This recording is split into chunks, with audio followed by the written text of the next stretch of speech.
Hi guys, welcome back to our channel RK career point.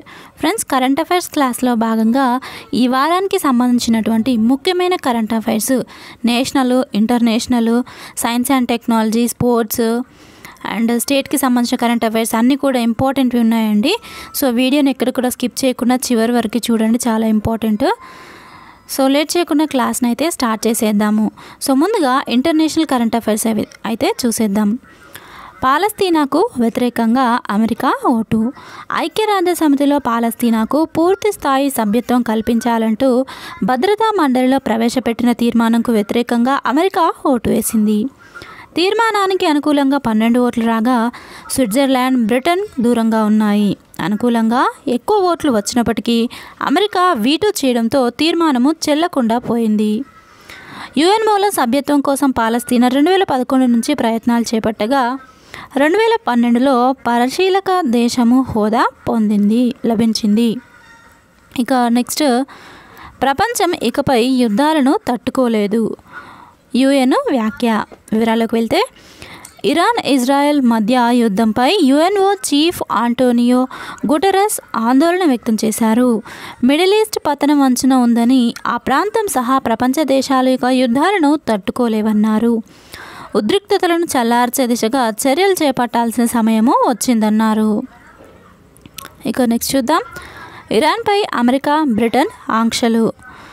Operation true promise పేరుతో ఇజ్రాయెల్పై క్షిపణులు, డ్రోన్లతో విరుచుకుపడినటువంటి ఇరాన్పై America, Britain ఆర్థిక ఆంక్షలు విధించింది. డ్రోన్లకు ఇంజిన్లు తయారు చేసే 16 మంది వ్యక్తులను, క్షిపణి టెక్నాలజీని అందించే 2 సంస్థలను అమెరికా ఆర్థిక శాఖలోని విదేశీ ఆస్తుల నియంత్రణ విభాగము ఆంక్షల పరిధిలోకి తెచ్చింది.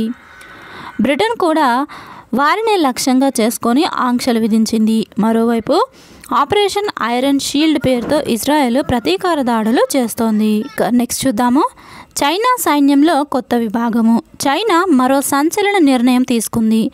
మిలిటరీ బలోపేతంలో భాగంగా సైబర్ సైన్యాన్ని సిద్ధం చేస్తోంది. ఇన్ఫర్మేషన్ సపోర్ట్ ఫోర్స్గా పిలిచేటువంటి ఈ విభాగానికి యుద్ధాలను గెలిపించే సామర్థ్యం ఉందని డ్రాగన్ భావిస్తోంది. దీనికి చైనా అధ్యక్షుడు జిన్పింగ్ గ్రీన్ సిగ్నల్ ఇచ్చారు. ఇక నెక్స్ట్, అత్యధిక రద్దీ గల ఎయిర్పోర్టు అట్లాంటా. వివరాల్లోకి వెళ్దాం. 2023లో ప్రపంచంలోనే అత్యంత రద్దీగా ఉండే ఎయిర్పోర్ట్స్ జాబితాను ఎయిర్పోర్ట్ కౌన్సిల్ ఇంటర్నేషనల్ విడుదల చేసింది. ఈ జాబితాలో అమెరికాలోని అట్లాంటా ఎయిర్పోర్టు తొలి స్థానంలో నిలిచింది. ఆ తర్వాత స్థానంలో Dubai, Dallas, London, Tokyo, Denver, Istanbul, Los Angeles, Chicago ఎయిర్పోర్ట్లు ఉన్నాయి. ఢిల్లీ ఎయిర్పోర్టు 10వ స్థానంలో నిలిచింది. ఇక నెక్స్ట్ చూద్దాము. ప్రపంచంలోనే అత్యుత్తమ ఎయిర్పోర్ట్గా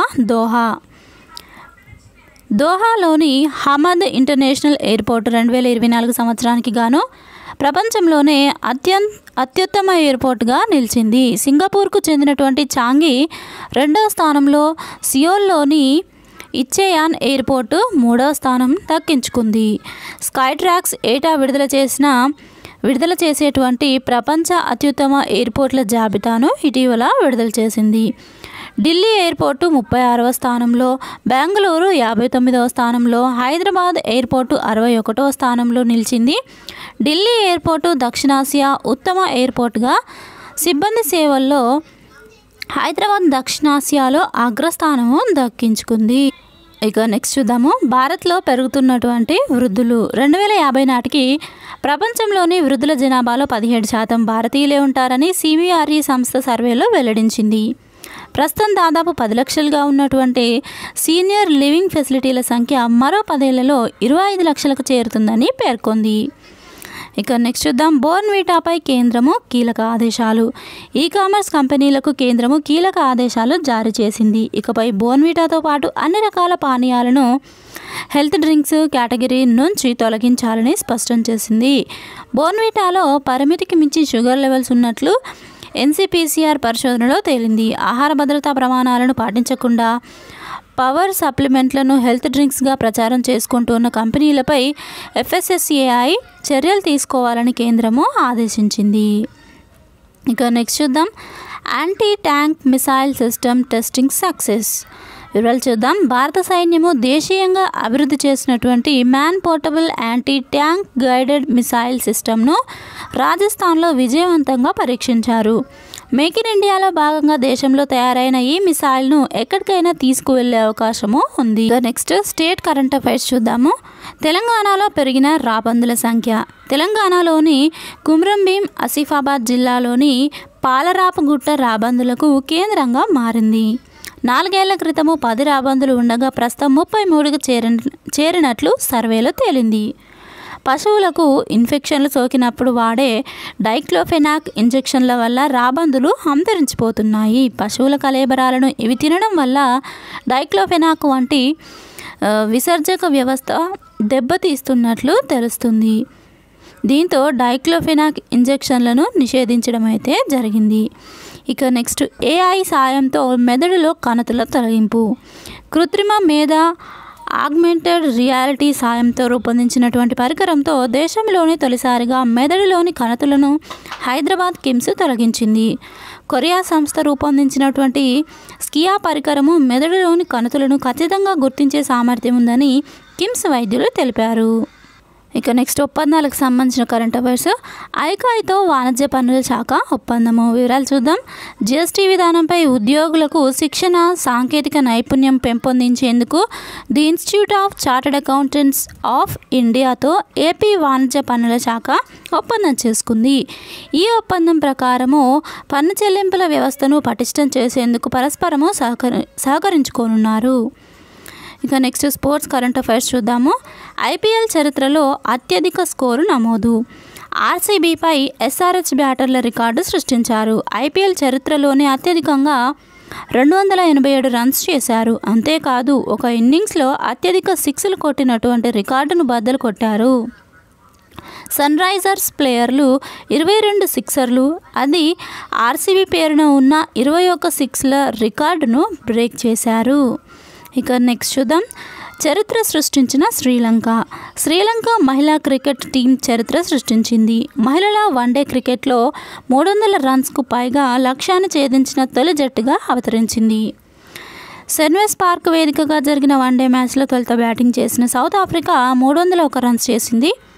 అనంతరం భారీ లక్ష్యంతో బరిలో దిగిన శ్రీలంక కెప్టెన్ ఆటపట్టు విరోచిత బ్యాటింగ్తో జట్టును విజయ తీరాలకు చేర్చారు. ఇక నెక్స్ట్ చూద్దాం. దిగ్గజ క్రికెటర్ కన్నుమూత. ఇంగ్లాండ్ స్పిన్ దిగ్గజము డెరెక్ అండర్వుడ్ అనారోగ్యంతో కన్నుమూశారు.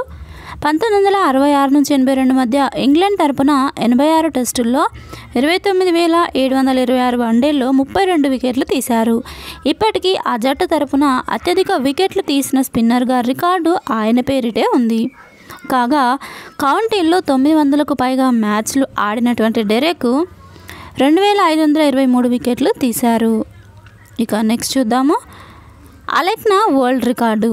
డిస్కస్ త్రోలో లిథువేనియా అథ్లెట్ మికోలాస్ అలెక్నా ప్రపంచ రికార్డు సృష్టించారు. ఒక్లోహోమా సిరీస్ టోర్నమెంట్లో డిస్క్ను 74.35 మీటర్ల దూరం విసిరి గోల్డ్ మెడల్ గెలుచుకున్నారు. 1986లో జార్గెన్ స్కట్ సృష్టించినటువంటి రికార్డును బద్దలు కొట్టారు. ఇక నెక్స్ట్ చూద్దాం. అమెరికా ఫుట్బాల్ దిగ్గజము ఓజే సింప్సన్ కన్నుమూత. వివాదాస్పద అమెరికా ఫుట్బాల్ ప్లేయర్ హాలీవుడ్ నటుడు ఓజే సింప్సన్ కన్నుమూశారు. కొంతకాలంగా క్యాన్సర్తో బాధపడుతున్న ఆయన ఇటీవల తుది శ్వాస విడిచారు. 1969 నుంచి 1979 వరకు అమెరికాలోని నేషనల్ ఫుట్బాల్ లీగ్లో Buffalo Bills, San Francisco 49 ERS జట్లకు సింప్సన్ ప్రాతినిధ్యము వహించారు. ఇక నెక్స్ట్ వేగంగా 2000 రన్స్ చేసినటువంటి రుతురాజ్. వివరాలు చూద్దాం. CSK కెప్టెన్ రుతురాజ్ గైక్వాడ్ IPLలో అత్యంత వేగంగా 2000 పరుగులు పూర్తి చేసుకున్న తొలి భారత క్రికెటర్గా నిలిచారు. 57 ఇన్నింగ్స్ల్లో ఈ ఘనత సాధించిన రుతురాజు గతంలో 60 ఇన్నింగ్స్లో ఈ ఫీట్ అందుకున్న KL రాహుల్ రికార్డును బ్రేక్ చేశారు. ఓవరాల్గా 48 ఇన్నింగ్స్లతో గేల్ టాప్లో ఉండగా రుతురాజు 3వ స్థానంలో ఉన్నారు. ఇక నెక్స్ట్ చూద్దాం. ఎకానమీ కరెంట్ అఫైర్స్ అండి. 2024లో భారత జీడిపి 6.1%. 2024లో భారత జీడిపి 6.1% వృద్ధి చెందవచ్చని మూడీస్ అనలిటిక్స్ అంచనా వేసింది. 2023లో నమోదైన 7.7% వృద్ధి కంటే ఇది చాలా తక్కువ. కోవిడ్ సంక్షోభం అనంతరము ఎదురైనటువంటి ప్రతికూలతల వల్ల భారత వృద్ధిపై 4% వరకు ప్రభావం పడిందని మూడీస్ తెలిపింది. ప్రపంచ దేశాలతో పోల్చితే ఆసియా పసిఫిక్ ప్రాంతంలో వృద్ధి మెరుగ్గా ఉందని, గతేడాది ప్రపంచ ఆర్థిక వ్యవస్థ వృద్ధి 2.5% కాగా ఆసియా పసిఫిక్ 3.8% వృద్ధి సాధించిందని వివరించింది. సో ఫ్రెండ్స్, దీనికి పార్ట్ 2 వీడియో కూడా ఉంది. ఈ వీడియో లెంతీ అవుతుందని మీకు పార్ట్ 2 చేయడం అయితే జరుగుతుంది. ఈ క్లాస్ మీకు నచ్చినట్లయితే తప్పకుండా వీడియో లైక్ చేయండి. పార్ట్ 2లో కూడా చాలా ఇంపార్టెంట్ బిట్స్ అయితే ఉంటాయి.